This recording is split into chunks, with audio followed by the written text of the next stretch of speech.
திண்டுக்கல் அப்படினாலே பிரியாணி தான் ஃபேமஸ் எல்லாத்துக்கும் தெரியும். அந்த திண்டுக்கல் பிரியாணி 60 ரூபாய்க்கு அருமையா சாப்பிடணும் அப்படின்னு ஆசைப்பட்டீங்கன்னா இந்த ஸ்பாட் நீங்க ட்ரை பண்ணி பாருங்க. ஸ்பாட் எங்க இருக்கு பாத்தீங்கன்னா, நம்ம ஆர்த்தி தியேட்டருக்கு அப்படியே ஆப்போசிட் பாத்தீங்கன்னா திண்டுக்கல் பிரியாணி அப்படின்னு சொல்லிட்டு ஒரு ஸ்பாட் இருக்குங்க. இங்க தான் அந்த 60 ரூபாய் பிரியாணி கொடுக்குறாங்க. நம்ம நிறைய இடத்துல பிரியாணி ட்ரை பண்ணிருக்கோம். பட் இந்த ஸ்பாட்ல பிரியாணி இப்பதான் ஃபர்ஸ்ட் டைம் ட்ரை பண்றோம். நேரா கடைக்குள்ள போயாச்சு. கடையோட இன்டீரியர் பாத்தீங்கன்னா ரொம்பவே யூனிக்கா இருந்தது. அதே மாதிரி சிம்பிளா இருந்தாலும் நிறைய பேர் சாப்பிட்ற அளவுக்கு தான் இருந்தது. இங்க சிக்கன் தந்தூரி, சிக்கன் 65 ஆர்டர் ரோஸ்னு சொல்லிட்டு எக்கச்சக்க வெரைட்டி பண்ணி கொடுத்துட்டு இருக்காங்க. நம்ம வந்துட்டு சிக்கன் பிரியாணி ஆர்டர் பண்ணிட்டோம். ஆர்டர் பண்ண உடனே நம்ம அண்ணன் வந்துட்டு அறக்க பறக்க ஒரு பவுல் எடுத்து வச்சு அதுல சிக்கன் பீஸை எடுத்து வச்சு அதுல பிரியாணி எல்லாம் எடுத்து ஃபில் பண்ண ஆரம்பிச்சிட்டாரு. பாக்குறதுக்கு வந்து பவுல் வந்து சின்னதா தான் இருக்க மாதிரி இருந்தது. பட் வந்து இலையில வைக்கும் போது பாத்தீங்க அப்படின்னா வந்துட்டு நிறைய குவான்டிட்டி இருந்தது. வாசனை வேற லெவலா இருந்தது. அதே மாதிரி குவான்டிட்டி வைஸும் ஃபுல் சாட்டிஸ்ஃபைடு. ஒரு எக்கும் வச்சாங்க.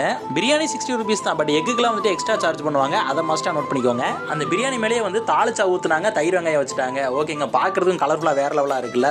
ரைஸ் பாத்தீங்கன்னா செம்மையா குக் ஆயிருந்தது. வாசனை வேற லெவல்ல இருந்தது. ஃபர்ஸ்ட் பைட்டுக்காக வந்துட்டு கொஞ்சோண்டு பீஸ், கொஞ்சோண்டு எக், அதே மாதிரி தாளிச்சா கூட சேர்த்து தயிர் வெங்காயம் எல்லாம் வச்சு ஒரு பெரிய பைட்டா போலாம் அப்படின்னு பிளான் பண்ணும்போது சிக்கன் 65 கொடுத்துட்டாங்க. சிக்கன் 65 மற்ற இடத்துல விட இங்க வந்து ரெட் கலர் ரொம்ப கலர்ஃபுல்லாவே இருந்தது. இதையும் அந்த பைட்டோட எடுத்து வச்சு ஒரு பெரிய பைட்டா பாயலாம் சொல்லி எடுத்து சாப்பிட்டு பார்த்தா டேஸ்ட் வந்து வேற லெவலா இருந்ததுங்க.